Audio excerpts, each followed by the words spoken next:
বন্ধুরা আবারও চলে আসলাম আবহাওয়ার আরও একটি খুবই গুরুত্বপূর্ণ আপডেটের সঙ্গে। ঘূর্ণিঝড়ে ক্রমশ পরিবর্তন ঘটছে। গতকালই আপনাদেরকে আমরা দেখিয়েছিলাম ঘূর্ণিঝড়ের প্রভাব কিন্তু আমাদের বাংলায় ওপর দিয়েই অর্থাৎ উপকূলের ওপর থেকে আস্তে আস্তে করে বাংলাদেশের দিকে যেতে পারে, কিন্তু আজ আবার তাতে আবারও পরিবর্তন ঘটেছে। এবারে বৃষ্টির পরিমাণ আমাদের বাংলায় তো রয়েছেই, তারই সঙ্গে সঙ্গে ঝড়ো হাওয়া বইতে পারে, অর্থাৎ প্রচণ্ড পরিমাণে দমকা ঝড়ো হাওয়া বইতে পারে, এমনটাও কিন্তু আমরা নতুন আপডেট অনুযায়ী পাচ্ছি। তবে ECMWF মডেল এবং GFS মডেল দুটো মডেলে দু ধরনের আপডেট তৈরি হচ্ছে, যেখানে কোনো মডেলে দেখাচ্ছে যে আমাদের বাংলার ওপরের দিয়েই যাবে এই ঘূর্ণিঝড়টি, এবং কোনো মডেলে দেখাচ্ছে এটি আমাদের বাংলার দিকে নাও আসতে পারে, কিন্তু এর যে দমকা ঝড়োয়া তাতে সমুদ্র উত্তাল থাকবে আমাদের উপকূলের। এছাড়াও বৃষ্টির পরিমাণ কিন্তু অনেকটা থাকবে, অর্থাৎ বিভিন্ন মডেলে বিভিন্ন ধরনের আমরা পূর্বাভাস পাচ্ছি, সবটাই আপনাদেরকে আমরা স্পষ্ট একদম দেখাবো। তো ভিডিওটিকে আপনারা বিনা স্কিপ করে শুরু থেকে শেষ পর্যন্ত দেখতে থাকুন, সমস্ত তথ্য খুঁটিনাটি এই ঘূর্ণিঝড়ের ব্যাপারে জানতে হলে। ভিডিওটি আপনারা কোন জেলা থেকে দেখছেন, আপনাদের জেলায় আজ আবহাওয়া পরিস্থিতি কেমন চলছে, নিচে আমাদেরকে কমেন্ট বক্সে কমেন্ট করে জানাতে ভুলবেন না। আর ভিডিওটি ভালো লাগলে লাইক করে দিয়ে আমাদের চ্যানেলটিকেও সাবস্ক্রাইব করে রাখতে ভুলবেন না। চলুন আমরা শুরু করি। তো এইবার আমরা সবার প্রথম আসি, এখন আমরা রয়েছি কিন্তু GFS মডেলে। GFS মডেলে দেখুন আপনাদেরকে দেখিয়ে দিই, এখানে GFS মডেল, ECMWF মডেল এবং GFS মডেল যেটা গ্লোবাল মডেল। আগে গ্লোবাল মডেলটা দেখিয়ে তারপরে কিন্তু আমরা ECMWF মডেল অর্থাৎ আন্তর্জাতিক মডেলে চলে আসি। তো গ্লোবাল মডেল অনুযায়ী আগামী 25 তারিখ অর্থাৎ মঙ্গলবার থেকে কিন্তু একটি ঘূর্ণাবর্ত তৈরি হবে আমাদের দক্ষিণ বঙ্গোপসাগরে। এছাড়াও দক্ষিণ পশ্চিম বঙ্গোপসাগরে আরও একটি ঘূর্ণাবর্ত তৈরি হবে, যেটা শ্রীলঙ্কা উপকূলের সামনে থেকে, মানে এখানে একটি ঘূর্ণাবর্ত এবং এখানে একটি ঘূর্ণাবর্ত, টোটাল জোড়া ঘূর্ণাবর্ত কিন্তু আমরা দুটি ঘূর্ণাবর্ত দেখতে পাচ্ছি, সার্কুলেশন তৈরি হতে পারে। এরপরে এগিয়ে যাব, এগোতে দেখুন বুধবার 26 তারিখের মধ্যে দুটো ঘূর্ণাবর্ত গিয়ে একসাথে গিয়ে কিন্তু একটি ঘূর্ণাবর্তের রূপ নিচ্ছে, অর্থাৎ নিম্নচাপের রূপ নিচ্ছে দুটো ঘূর্ণি গিয়ে, এবং 80 কিলোমিটার প্রতি ঘন্টায় আমরা বায়ুর ঝাপটা মোডে, আর বায়ু মোডে দেখতে পাচ্ছি 63 কিলোমিটার প্রতি ঘন্টায়। মানে তখন এটি ঘূর্ণিঝড় তৈরি হচ্ছে না, তখন এটি গভীর নিম্নচাপে পরিণত হচ্ছে। দেখুন কি পরিবর্তন, গতকাল কিন্তু এতটা পরিবর্তন ছিল না, আজ আমরা দেখতে পাচ্ছি এবারে জোড়া ঘূর্ণাবর্ত তৈরি হতে পারে এবং সেগুলো মার্জ হয়ে শক্তিশালী ঘূর্ণিঝড় হতে পারে। কারণ যা ভয়ঙ্কর ঘূর্ণিঝড় শক্তি, তাতে কিন্তু একটি ঘূর্ণিঝড়ের ফলে যে হবে এমনটি কিন্তু আমরা আগেও একটা আপনাদের কাছে বলেছিলাম, সেই মতনই আমরা দেখতে পাচ্ছি। 26 তারিখের পর আমরা যদি এবারে 27 তারিখ দেখি, অর্থাৎ বৃহস্পতিবারে কিন্তু সরাসরি আমরা মধ্য বঙ্গোপসাগরে দেখতে পাবো যে নতুন ঘূর্ণিঝড় অর্থাৎ সাইক্লোনে পরিণত হয়ে যাবে গিয়ে। মনে রাখবেন বৃহস্পতিবার 27 তারিখ ঘূর্ণিঝড়ে পরিণত হতে পারে এই নতুন ঘূর্ণি। এরপর আমরা যদি এটাকে বায়ুমোডে দেখি, বায়ুমোড বলছে 88 কিলোমিটার প্রতি ঘন্টায় তৈরি হতে পারে, মানে যেখানে 65 কিলোমিটার গেলেই এগোলেই 66 কিলোমিটার গেলেই আমরা বলতে পারি ঘূর্ণিঝড়, সেখানে 88 কিলোমিটার শুধু বায়ু মোডে, এবং 106 কিলোমিটারের ওপরে রয়েছে বায়ুর ঝাপটা মোড়ে শক্তিশালী ঘূর্ণিঝড় অর্থাৎ সিভিয়ার সাইক্লোনিক স্টর্মের দিকে কিন্তু এটি এগোচ্ছে। একবার যদি আমরা এইটাকে এই মেঘমালা মোডে দেখি, দেখুন মেঘমালা মোডে আমরা দেখতে পাচ্ছি পুরো এরিয়াটা কিন্তু বঙ্গোপসাগরের মেঘাচ্ছন্ন থাকবে। এর প্রভাব আস্তে আস্তে করে 27 তারিখ থেকে আমাদের বাংলার উপকূলে পড়তে পারে। এখানে দক্ষিণ পূর্ব সাইডে তামিলনাড়ু, অন্ধ্র, এছাড়া আমাদের পশ্চিমবঙ্গেরও কোথাও কোথাও হালকা মেঘলা আকাশ থাকতে পারে, এবং বাংলাদেশেও কিন্তু এর প্রভাব অনেকটাই, অর্থাৎ মেঘাচ্ছন্ন পরিস্থিতি তৈরি হতে থাকবে আস্তে আস্তে করে। এরপর আমরা আবারও চলে যাব সরাসরি বায়ুর ঝাপটা মোড়ে।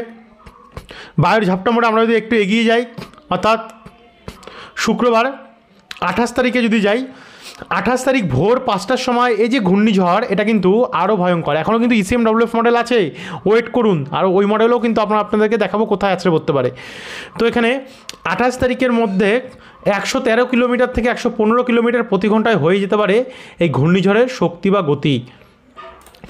এরপর আমরা একটু এগিয়ে যেতে দেখুন এটা আস্তে আস্তে করে কিন্তু পশ্চিম দিক বরাবর যাচ্ছে, অর্থাৎ 28 তারিখে রাত্রিবেলার মধ্যে এটি অনেকটা অন্ধ্রপ্রদেশের কাছাকাছি যাবে, অনেকটা উড়িষ্যার কাছাকাছি যাবে, কিন্তু আমাদের বাংলার দিকে যেতে এখনও একটুখানি টাইম লাগছে। কিন্তু তখনও এর যে সর্বোচ্চ গতি আমরা 131 কিলোমিটার প্রতি ঘন্টায় দেখতে পাচ্ছি লেটেস্ট আবহাওয়ার আপডেট অনুযায়ী। তো আমরা একটু এগিয়ে যাব 29 তারিখের দিকে বা চলে যাব পুরোপুরিভাবে। 29 তারিখে বিকেলবেলা এই যে ঘূর্ণিঝড়ের গতি বা শক্তি সেটা আমরা 155 কিলোমিটার, দেখুন অতি বিধ্বংসী ঘূর্ণিঝড়ে পরিণত হচ্ছে। 155 কিলোমিটার প্রতি ঘন্টায় আমরা দেখতে পাচ্ছি ঘূর্ণিঝড়ের গতি, এবং আস্তে আস্তে করে কিন্তু এটি দেখুন আমাদের পশ্চিম দিকে বরাবর বাঁক নিল। হঠাৎ করে 30 তারিখের মধ্যে আমরা কি দেখতে পাবো, ঠিক পূর্ব দিকে বাঁক নিচ্ছে। দেখুন পূর্ব দিকের বাঁক নিয়ে উপকূল বরাবর যাচ্ছে, অর্থাৎ এখানে অন্ধ্র হয়ে আমাদের ওড়িশাতে ঢুকছে, এবং ওড়িশার ওপর দিয়ে এটা কিন্তু আমাদের বাংলার দিকে যাবে। আর তখন এর যে সর্বোচ্চ গতি আমরা দেখতে পাচ্ছি 149 কিলোমিটার প্রতি ঘন্টায়। এরপরে আরেকটু এগিয়ে যাব। এগিয়ে গেলে 2 তারিখের পর থেকে যদি আমরা 3 তারিখের দিকে ঢুকি, অর্থাৎ বুধবার 3 তারিখে, সে সময় ভুবনেশ্বর, বালাসোর, পারদ্বীপ, গঙ্গাসাগর, হলদিবাড়ি, দীঘা, কন্টাই, জলেশ্বর এই দিকগুলিতে আমরা অনেকটাই দমকা ঝড় হওয়া দেখতে পাবো, অর্থাৎ সমুদ্র থাকবে উত্তাল। 3 তারিখ থেকে কিন্তু ব্যাপক হারে সমুদ্র উত্তাল থাকবে, সেটা আপনারা দেখতে পাচ্ছেন কী হারে, যার জন্য মৎস্যজীবীদের উদ্দেশ্যে সতর্কতা জারি থাকবে। অবশ্যই উপকূলে যারা বসবাস করছেন তাদের উদ্দেশ্যেও কিন্তু ব্যাপক হারে সতর্কতা জারি থাকবে। ভয়ঙ্কর ঘূর্ণিঝড় আসছে এই মরশুমের, তার মধ্যে আবার শীতকাল, মানে কাঁপিয়ে দিতে পারে এই ঘূর্ণিঝড়টি।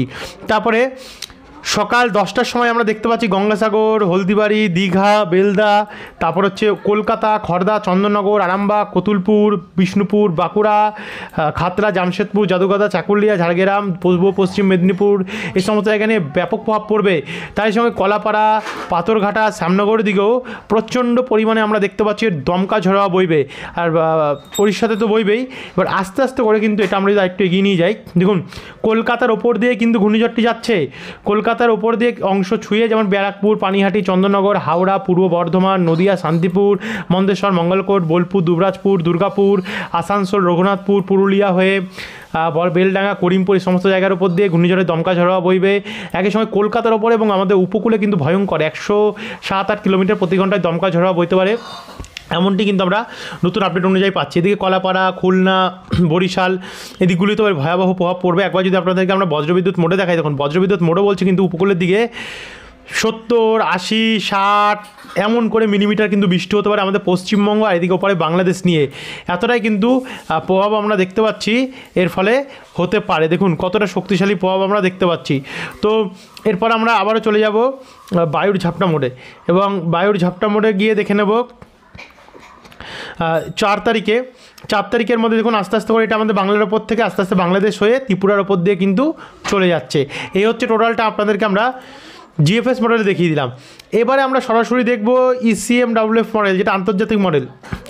ECMWF মডেল বলছে কবে তৈরি হবে, কবে থেকে আছড়ে পড়বে। দেখুন ECMWF মডেলের লেটেস্ট আপডেট বলছে 26 তারিখে তো একটা ঘূর্ণাবর্ত এখান থেকে তৈরি হবে। এছাড়াও দেখুন দক্ষিণ বঙ্গোপসাগরে, দক্ষিণ পশ্চিম বঙ্গোপসাগরেও শ্রীলঙ্কার সামনে থেকেও কিন্তু একটি ঘূর্ণাবর্ত তৈরি হচ্ছে। এবং 27 তারিখের পর থেকে দেখুন সেম জিএফএস মডেল যেটা বলছে সেম কিন্তু আমাদেরকে ECMWF মডেল বলছে। এখানে প্রথমে দুটো ঘূর্ণাবর্ত তৈরি হবে, প্রথমে এটি একটি ঘূর্ণিঝড়ে রূপান্তরিত হবে, তখন এই সর্বোচ্চ গতি থাকবে 109 কিলোমিটার প্রতি ঘন্টায়, এবং এদিকেরটাও আমরা গতি দেখতে পাচ্ছি 89 কিলোমিটার প্রতি ঘন্টায়, অর্থাৎ দু ধরনের গতি আমরা দেখতে পাচ্ছি, জোড়া সাইক্লোন। তারপরে এগোতে ওটা তো এগোচ্ছে, তারই সঙ্গে সঙ্গে এই পাশেরটা দেখুন চলে যাচ্ছে গিয়ে, এবং এই দিকেরটা কিন্তু আমাদের বঙ্গোপসাগরেরটা এগোতে পূর্ব দিক বরাবর বাঁক নিচ্ছে। দেখুন বাঁক নিতে এটি লাস্ট বিশাখাপত্তনম অবধি আমরা যাচ্ছি। দেখুন কতটা ডিফারেন্স এই আপডেটে। বিশাখাপত্তনম, কাকিনাড়া এই দিকগুলোতে গিয়ে যেতে এটা আমরা দেখতে পাচ্ছি সরাসরি ব্রহ্মপুরের দিক থেকে ওইখানে এটা কেটে যাচ্ছে গিয়ে, অর্থাৎ ঘূর্ণিঝড়টি লাস্ট অন্ধ্রপ্রদেশ অবধি যাচ্ছে। এবার যদি আমরা বজ্রবিদ্যুৎ মোডে দেখি যে বৃষ্টি হবে কি না, ECMWF মডেল কী বলছে, ECMWF মডেল সরাসরি কিন্তু আজ বলছে আমাদের বাংলার দিকে ঘূর্ণিঝড়টি নাও আসতে পারে। কিন্তু বৃষ্টি মোডে যদি দেখি, দেখুন ঘূর্ণিঝড় না আসলেও ঘূর্ণিঝড়ের যে বৃষ্টি সেটা কিন্তু হবে। দুর্গাপুর, বাঁকুড়া, খড়গপুর, পূর্ব পশ্চিম মেদিনীপুর, ঝাড়গ্রাম, চন্দ্রকোনা, নদিয়া, হাওড়া, হুগলি, বোলপুর, বেলডাঙ্গা, মুর্শিদাবাদ, বহরমপুর এদিকগুলোতে বৃষ্টি হবে। তারই সঙ্গে সঙ্গে এদিকে ওড়িশাতে তো প্রচণ্ড বৃষ্টি আমরা দেখতে পাচ্ছি। তারপর একটু আসবো এগিয়ে আসতে দেখুন কলকাতা উপকূল, দক্ষিণ 24 পরগনা, পূর্ব মেদিনীপুর, মহিষাদল, ডায়মন্ড হারবার, তমলুক, ময়না, শ্যামপুর, বজবজ, কেয়াতলা, বারুইপুর, জয়নগর, ফ্রেজার হাজারগঞ্জ এই দিকগুলিতেও এর যে বৃষ্টি সেটা দেখা যাবে। এদিকে পুরুলিয়া, এদিকে বাংলাদেশের দিকে হালকা মাঝারি বৃষ্টি রয়েছে। তবে এখনও বলবো দেখুন ঘূর্ণিঝড় কিন্তু কিছুটা পিছিয়েছে আবারও, অর্থাৎ এখনও টাইম আছে, এখন এতে অনেক পরিবর্তন ঘটবে। আপনারা কিন্তু এটাকে 100% কনফার্ম ধরে রাখবেন না, হয়তো পরিবর্তন হতেও পারে। তো অবশ্যই চ্যানেলটিকে সাবস্ক্রাইব করে রাখতে ভুলবেন না, কারণ এর পরের আপডেটগুলোতে কিন্তু চেঞ্জেস আসবে আরও অনেক। তো ধন্যবাদ ভিডিওটি দেখার জন্য, যারা এত অবধি দেখলেন অসংখ্য ধন্যবাদ।